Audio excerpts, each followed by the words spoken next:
आज हम पढ़ेंगे एक तो कोपेन का वर्गीकरण, जलवायु वर्गीकरण। व्लादिमीर कोपेन ने वर्गीकरण किया था और 4 भागों में कोपेन के जलवायु वर्गीकरण का आधार वनस्पति था।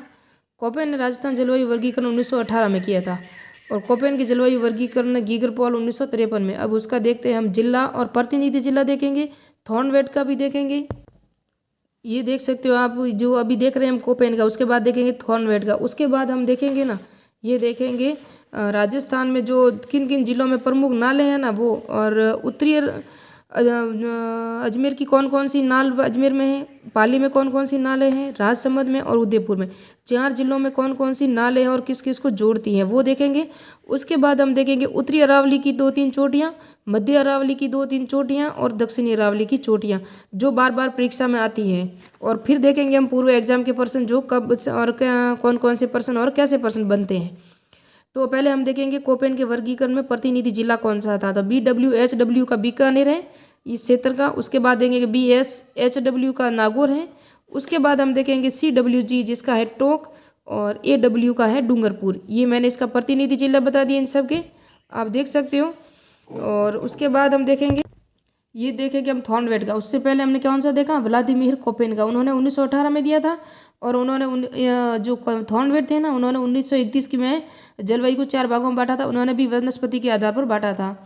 और कुछ किताबों में आपको वर्षा, तापमान, वाष्पीकरण में थॉर्नवेट का वर्गीकरण को भी आधार माना गया है। तो अब इनके प्रतिनिधि जिले देखेंगे तो ज़्यादातर परीक्षा में यही आता है कि EAD का प्रतिनिधि जिला कौन सा था, तो जैसलमेर। क्योंकि परीक्षा में ऐसे शॉर्ट नाम ही पूछे जाते हैं, अर्ध शुष्क, शुष्क, आर्द्र, अति आर्द्र, उपोष्ण, ऐसे नहीं पूछे जाते, लगभग ऐसे ही पूछे जाते हैं। तो EAD का जैसलमेर। DBW है ना, उसका है बीकानेर। तो B ये ऊपर है, A नीचे है, तो DAW अजमेर है। DAW का प्रतिनिधि जिला कौन सा है, अजमेर है। CAW का डूंगरपुर है। कौन सा है, CAW का डूंगरपुर है। तो ये मैंने आपको प्रतिनिधि जिले बता दिए। अब मैं आपको जो नाले हैं ना वो बता देती हूँ। हम पहले देखेंगे अजमेर। ये अजमेर जिला है। अजमेर जिले में कौन कौन सी नाले हैं, तो अजमेर में शिवपुरी घाट है, सूरा घाट है, परवेरिया घाट है और बर घाट है, और ये देबारी। 5 घाटे हैं ना, 5 ही 5 किसके अंदर नाले हैं, ये सब राजसमंद में। बर नाल है ना, ये पाली में भी है। ये बर है ना, पाली और अजमेर और राजसमंद है ना, वो सबको जोड़ती है। ये राजसमंद यहाँ है, मैंने यहाँ बना दिया इसको, लेकिन बर है ना यहाँ भी है। राजसमंद, पाली और अजमेर तीनों को जोड़ती है बरनाल है एक दूसरे से। देबारी नाल है ना, ये भी अजमेर में है। बरनाल ये भी अजमेर में और पाली पर जो सीमा पर है। परवेरिया नाल, सूराघाट, शिवपुरी नाल। उसके बाद हम देखेंगे पाली की नाल है। ये पाली जिला है, मैप से आप देख सकते हो। और उसके अंदर है ना ये बरनाल है। फिर पगलिया नाल है, ये राजसमंद और पाली नाल, पाली को जोड़ती है। राजसमंद और पाली को पगलिया नाल जोड़ती है। जिलवा की नाल। अब हम देखेंगे राजसमंद जिले की नाल है। हम पहले देखिए अजमेर की, फिर देखिए पाली की। अब राजसमंद में जो जो नाले हैं ना, वो हाथी गुफा नाल, देसूरी नाल, सोमेश्वर नाल और कमली या खामली घाट नाल। ये कहाँ है, ये सब चारों नाले हैं ना, ये राजसमंद जिले में। उसके बाद हम देखेंगे उदयपुर जिले में कौन कौन सी है, तो अजमेर, पाली और राजसमंद। क्योंकि अरावली का जो क्षेत्र है ना यहाँ ही है, और अरावली के क्षेत्र को जो इस तरफ जोड़ने वाली जो निचला भाग होता है ना रास्ते, उसको नाल कहते हैं। तो हाथी गुफा नाल, देसूरी नाल, सोमेश्वर नाल, कमली और खामली नाल कहाँ है, ये राजसमंद जिले में, चारों के चारों। उसके बाद हम देखेंगे ये जो है ना, ये उदयपुर जिला आप देख सकते हो मैप में। तो यहाँ केवड़ा की नाल, फुलवारी नाल, हाथी नाल है। केवड़ा की नाल, फुलवारी नाल, हाथी नाल। हाथी नाल है ना, ये उदयपुर में है, और हाथी गुफा नाल ये राजसमंद में है। हाथी गुफा नाल है ना, ये राजसमंद में है, और हाथी नाल है ना, ये उदयपुर में है। ये देख लिया आपने। अब हमें परीक्षा में प्रश्न आया था कि कमलनाथ की पहाड़ी कहाँ है, तो ये उदयपुर में 1001 मीटर ऊंची है, ये उदयपुर में कमलनाथ सीकर या कमलनाथ पहाड़ी। 56 की मैदान है ना, ये कहाँ है, तो ये प्रतापगढ़ और बांसवाड़ा में। मैं इसलिए ये बता रही हूँ कि ये पूर्व एग्जाम के प्रश्न अभी आपको देखोगे ना, तो आपको समझ में आएगा यहाँ प्रश्न यहाँ से आया था, क्योंकि वहाँ दिया था प्रतापगढ़ और चित्तौड़गढ़, जबकि राइट क्या है, प्रतापगढ़ और बांसवाड़ा में 56 का मैदान है। जबकि 56 की पहाड़ियाँ कहाँ हैं, वो बाड़मेर में है। कहाँ है, ये बाड़मेर रहा, यहाँ 56 की पहाड़ियाँ हैं। अब हम देखेंगे उत्तरी अरावली की प्रमुख, ये मैं देखो मैंने टॉपिक लिखा है अरावली के दर्रे, उत्तरी अरावली, मध्य अरावली और दक्षिणी अरावली की प्रमुख चोटियाँ। तो अब देखेंगे हम उत्तरी अरावली की चोटियाँ, जो परीक्षा में बार बार आती है ना, वही देखेंगे। एक देखेंगे रघुनाथगढ़ है ना, ये उत्तरी अरावली की सबसे ऊंची चोटी है, जो सीकर में है। फिर है बाबई और खो। खो पहाड़ी है ना, ये जयपुर में है और ये 920 मीटर है, जबकि 1055 मीटर रघुनाथगढ़ है। तो ये खो है। फिर बाबई की पहाड़ियाँ कहाँ हैं? ये जयपुर में है। और बिलाली पहाड़ी कहाँ है? 775 मीटर है, ये अलवर में है। तो बिलाली अलवर में है और बाबई की पहाड़ियाँ जयपुर में है। और खो पहाड़ी जो है ना वो भी जयपुर में है। ये उत्तरी अरावली की 4 चोटियाँ मैंने बता दी। उसके बाद देखेंगे मध्य अरावली की। मध्य अरावली है ना, ये अजमेर में है। अजमेर की चोटियाँ हैं, जहाँ जहाँ अजमेर में भाग आएगा ना वो मध्य अरावली की चोटियाँ हैं। तो मध्य अरावली की कौन कौन सी है? गोरम जी है 934 मीटर। कौन सी है? गोरम जी। फिर है मायरा जी। मायरा जी 933 है, तो 1 मीटर ही इससे छोटी है मायरा जी। मायरा से बाद है तारागढ़।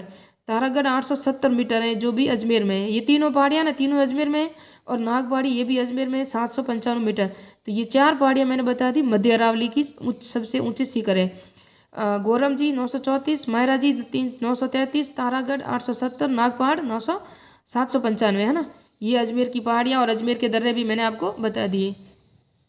उसके बाद हम देखेंगे, और ये दक्षिणी अरावली की 4 प्रमुख चोटियों को मैं नाम बता दूं। गुरु शिखर ये तो हमने कई बार पढ़ा है, फिर भी आपको दे देती हूँ नोट्स। 1722 है, लेकिन दत्तात्रेय माता का मंदिर है ना ये 5 मीटर और है, तो 1727 है। लेकिन कुल जो अरावली की गुरु शिखर या अरावली की जो ऊंचाई है ना वो 1730 मीटर है। ये एग्जाम में आया हुआ है इसलिए मैं बता रही हूँ। शेर है सिरोही 1597, जहाँ 19 जनवरी 1597 के महाराणा प्रताप की मृत्यु हो गई थी, इससे हम याद कर सकते हैं। ये है देलवाड़ा सिरोही। देलवाड़ा में 1442 है जो इसकी मीटर ऊंचाई है। इसको हम 1542 से भी जोड़ सकते हैं, या 1542 से हुआ ना साहिबा पाइबा का युद्ध, राव जैत सिंह और कल्याणमल का पुत्र था राव जैत सिंह और मालदेव के बीच में, तो उसको वो 1542 था, ये 1442 है। इस तरह से हम जोड़ सकते हैं। जरगा उदयपुर में 1431 में हुआ था, 31 में इसकी मीटर ऊंचाई है, सॉरी, जरगा उदयपुर में। अब इतना ही था इंपॉर्टेंट पॉइंट, ये मैंने बता दिया। ये ना जो परीक्षा में आया था मैंने बताया, कमलनाथ की पहाड़ी ये उदयपुर में है।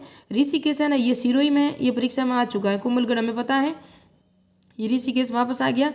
ये ऋषभदेव है और ये ऋषिकेश था, याद रखना। ऋषिकेश है ना ये सिरोही में है। और रोजा भाकर ये जालोर में, ये भी आ गया। और डोरा पर्वत है ना वो भी जालोर में, ये भी आ चुका है। और ईशाराना पाकर ये जी भी जालोर में है, इसको याद रखना, क्योंकि जो जो परीक्षा में नाम नहीं आते ना उसको कई बार परीक्षा में पूछा जाता है। अब नागापानी और लीलागढ़ ये कौन है, और सायरा, इन 3 का मुझे पता नहीं है। आप कमेंट करके बता सकते हो कि सायरा, लीलागढ़ और नागपानी, क्योंकि ये इंपॉर्टेंट है तीनों। डोरा पर्वत है ना जसवंतपुरा जालोर सिरोही में आता है, मैंने बता दिया, ये परीक्षा में आया हुआ है। इसराना बाकर अभी नहीं आया, तो हो सकता है इस बार आ जाए। लेकिन सायरा, लीलागढ़ और नागापानी इसको अच्छी तरह याद रखना, ये कन्फ्यूजन करने वाली चोटियाँ हैं। मैंने कहा था कि ये परीक्षा में प्रश्न आया हुआ है। निम्नलिखित में से कौन सा एक सम्मिलित नहीं है? तो जरगा है ना ये उदयपुर में है, कुंभलगढ़ राजसमंद में है, रघुनाथगढ़ सीकर में है। जबकि कमलनाथ की पहाड़ी सिरोही में नहीं है, ये उदयपुर में, मैंने बता दिया अभी। और ये आया था परीक्षा में प्रश्न नाड़ोती क्षेत्र वाला। तो ये आप देख सकते हो, गंगर का मैदान हम पता है, अंत प्रवाही नदियों का है। शेखावटी क्षेत्र जैसे क्या कहा जाता है, शेखावटी क्षेत्र को नाली क्षेत्र है, और आड़ोती क्षेत्र को मुकुंदरा की पहाड़ियाँ, और मेवाड़ी पर्वतीय क्षेत्र को गिरवा कहा जाता है। ये इन सबको मिला सकते हो, आप देख सकते हो। मैंने जो पढ़ाया ना अभी आपको, उसमें से कितने प्रश्न आए देख लेना आप। कुंभलगढ़ और गोगुंदा की पहाड़ियों के बीच में कौन सा पठार है? बोराट का पठार है। और ये तो हमें आपको दिशा के अनुसार समझा लगाना था, ये भी 2021 में आया। ये जुरासिक युग की चट्टानें राजस्थान में किन जिलों में पाई जाती हैं? तो ये जैसलमेर में पाई जाती है। जुरासिक युग के जो हमारे यहाँ कितने करोड़ों वर्ष पुराने जीवाश्म जो राष्ट्रीय उद्यान है आकलवुड फॉसिल पार्क में, राजस्थान में बागड़ प्रदेश में जिलों में कौन सा सम्मिलित नहीं है? तो ये देख सकते हो, ये राजसमंद नहीं है, ये तीनों है बागड़ में आते हैं। और ये प्रश्न आया, देखो, ये नाग पहाड़ मध्य अरावली का सर्वोच्च शिखर है? नहीं है, ये गलत है, क्योंकि मैंने बताया गोराम जी है, मायराम जी है, उसके बाद नाग पहाड़ी है। और 56 का मैदान प्रतापगढ़ चित्तौड़गढ़ जिलों के मध्य नहीं, ये प्रतापगढ़ और बांसवाड़ा के मध्य में, तो ये भी गलत है। शिवपुरी घाट और बर अरावली दर्रे, अरावली के दर्रे हैं। शिवपुरी और बर है ना ये अजमेर और पाली अजमेर के दर्रे हैं। अरावली के दर्रे भी हैं, लेकिन अजमेर जिले में अथॉरिटी क्षेत्र विशेष क्षेत्र में स्थापित रखते हैं, इसलिए इसको हम अरावली के दर्रे भी कह सकते हैं और अजमेर क्षेत्र का भी कह सकते हैं। और लासड़िया का पठार जैसलमेर झील के पूर्व दिशा में, ये भी सही है, और ये सही है, और ये सही है। तो इसमें ए और 4, 1 और 4 सही है, तो ए और डी सही हो सकता है इसके अंदर, लेकिन इन्होंने इसमें स्टार दे दिया है क्योंकि ये सभी सही बता रहा है ये। तो अब देखेंगे, क्योंकि अभी इसका आंसर मुझे आरपीसी ने क्या दिया, अभी मैं आंसर की तो मैंने देखी नहीं थी। और उसके बाद सिरोही के पूर्व, सिरोही जिले के तीव्र ढाल युक्त कटी फुटी पहाड़ियाँ, ये आया था परीक्षा में, भाकर है। किसे क्या कहते हैं इसे? इसे कहते हैं भाखर, है ना। यह आया था बालसन। क्या है तो बालसन में इन्होंने शुष्क स्थलाकृति कहा है, लेकिन इस बहते हुए जल से उत्पन्न स्थलाकृति है नहीं। हिमानी भी यहाँ हमारे राजस्थान में है नहीं। काष्ठ स्थलाकृति इसका भी मुझे पता नहीं, लेकिन ये पर्वतों के बीच में जो निम्न कगर की जो अस्थायी झीलें होती है ना, उसे बालसन कहा जाता है। तो ये रेगिस्तानों के बीच में जो झीलें होती है, अस्थायी झीलें, उसे कहा जाता है बालसन। तो ये शुष्क स्थलाकृति इसको हम कह सकते हैं। ये भी प्रश्न देख दो, मैंने बताया आपको कि टाइटगढ़, खो, बिलाली, रोजा, भाकर, ये प्रश्न आया था। और निम्नलिखित में से कौन सा समूह राजस्थान की पर्वत चोटी होगी उनकी ऊंचाई के अनुसार अवरोही क्रम में। तो ये टाटगढ़ है ना, खो जयपुर में, टाटगढ़ से कम ऊंचाई पर है। बिलाली भी अलवर में है। रोजा भाकर है ना, ये जालोर में है। ये इस तरह से था। तो ये सबसे ऊंचा टाटगढ़ ही था। और ये सब इसका आंसर राइट भी एक ही है। तो ये प्रश्न 2016 में आया था, कॉलेज व्याख्याता में आया था कि मारवाड़ महासंघ में गोटन समूह में निम्नलिखित में कौन से संघों में सम्मिलित है। तो गोटन समूह है ना, ये बिलारा संघ है। नागौर संघ अलग है, गोगुंदा संघ अलग है, जोधपुर संघ अलग है। और एक प्रश्न यह था कौन सा समूह जुरासिक काल से संबंधित नहीं है। तो ये अबूर समूह है ना, अबूर समूह है ना, ये जुरासिक काल से नहीं है। ये अरावली पर्वत श्रेणी में आता है अबूर समूह।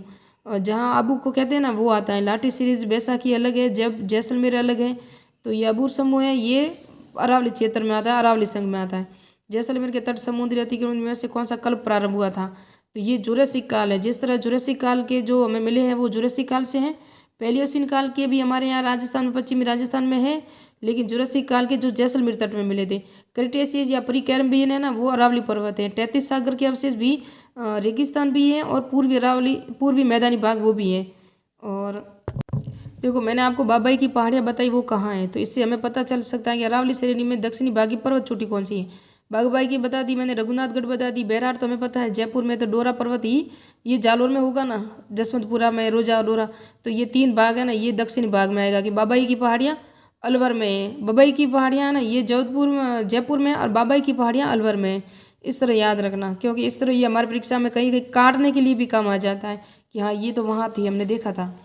उसके बाद एक और है, ये प्रश्न 2019 में आया था। ये देख सकते हो, IAS में आया था, ISA में शायद। और इसके बाद ये बरदर्रा राजस्थान के कौन से ज़िले में, मैंने अभी बता दिया, अजमेर में। और पाली और अजमेर की सीमा पे लगता है, ज़्यादातर पाली में भी है, और ये अजमेर में है ज़्यादातर। तो यहाँ पाली से नहीं दिया हो तो हमें अजमेर ही याद करना है। और तारानुमा बालू का स्तूप है ना, तारा बालू का स्तूप, ये पोखरण और सूरतगढ़, पोखरण जैसलमेर में, सूरतगढ़ गंगानगर में ज़्यादातर तारानुमा बालू का स्तूप पाए जाते हैं। एक ये प्रश्न अभी 2022 में आया था लाइब्रेरी में, और ये आया था JN 2022 में आया, इसलिए इम्पोर्टेंट है। डग गंगाधर उच्च भूमिया कहाँ है। तो डग ये हाड़ौती क्षेत्र में। डग झालावाड़ जो है ना, पशु उसका प्रशिक्षण या सर्वेक्षण क्षेत्र है पशुओं के लिए, शायद गाय का है डग झालावाड़ में। और उसके बाद पश्चिमी राजस्थान में रेतीले मैदान का कितना प्रतिशत क्षेत्र बालू का स्तूप मुक्त है। तो ये 41.5 है, जबकि बालू का स्तूप युक्त कितना है वो मैं अभी बताती हूँ। अरावली पर्वत श्रृंखला में सबसे ऊंची चोटी कौन सी है। तो ये जगरा लिखा है, नहीं कि ये जरगा थी। इन सबसे ऊंची चोटी ये जरगा है, जो सिरोही में है। सॉरी, जरगा है ना, ये उदयपुर में है। तो ये अभी 2022 में आया था कि 41.50 है ना, ये बालू का स्तूप मुक्त है। तो अब की बार ये भी आ सकता है कि बालू का स्तूप युक्त कितना है, तो 58.50 है। ये भी याद रखना। जब तक ज़्यादा से प्रश्न हमेशा रिपीट ही होते हैं। 1-2 प्रश्न ऐसे होंगे जो हमें भी नहीं आएंगे, किसी और को भी नहीं आएंगे, वो इतने डीपली होते हैं। तो जो आते हैं ना, हमें वो गलत ना हो, ये भी अच्छा है। तो ये दक्षिणी पूर्वी हाड़ौती प्रदेश में मैंने बताया अभी आपको कि ये सब था डिटेल से। विद्यन कंगार, दक्कन ट्रैप, लावा, ऊपरमाल पठार, ये दक्कन ट्रैप है ना, ये यहाँ था। और इसके बाद हम देखेंगे तो ये हरिमोहन सक्सेना के अनुसार राजस्थान में हाड़ौती पठार को 5 धरातलीय भागों में बांटा गया है। हाड़ौती क्षेत्र को, ये अर्धचंद्राकार पर्वत श्रेणियाँ यहाँ है। नदी निर्मित मैदान, शाहबाज उच्च स्थल, झालावाड़ पठार, और डग गंगाधर के उच्च क्षेत्र। ये देखो, ये हाड़ौती क्षेत्र का भाग है। उसके बाद हमने देखा था एक और डक्कन ट्रैप। डक्कन ट्रैप किसका भाग है, ये भी हाड़ौती क्षेत्र का ही भाग है। पिंड माट का मैदान है ना, ये पिंड माट का मैदान। एक और ये बनास बाणगंगा बेसिन है ना, इसके अंदर आता है ये पिंड माट का मैदान। ये पिंड माट का मैदान है ना, ये परीक्षा में आया हुआ ना प्रश्न, इसलिए मैं बता रही हूँ। ये पूरी मैदान के भाग है। बनास बाणगंगा मैदान, चंबल बेसिन, मालपुरा करौली मैदान, तो ये मालपुरा करौली मैदान है ना, ये पूरी मैदान का भाग है, जबकि विध्यन कंगार भूमि है ना, ये हाड़ौती क्षेत्र का भाग है। इस तरह आप कन्फ्यूजन मत होना, इन सबको अलग अलग करके पढ़े तो अच्छा रहेगा, क्योंकि बार बार परीक्षा में जो आता है तो हम कन्फ्यूजन ना हो। तो मेरा वीडियो जो अच्छा लगे तो उससे शेयर करें, लाइक करें, सब्सक्राइब करें। मिलते हैं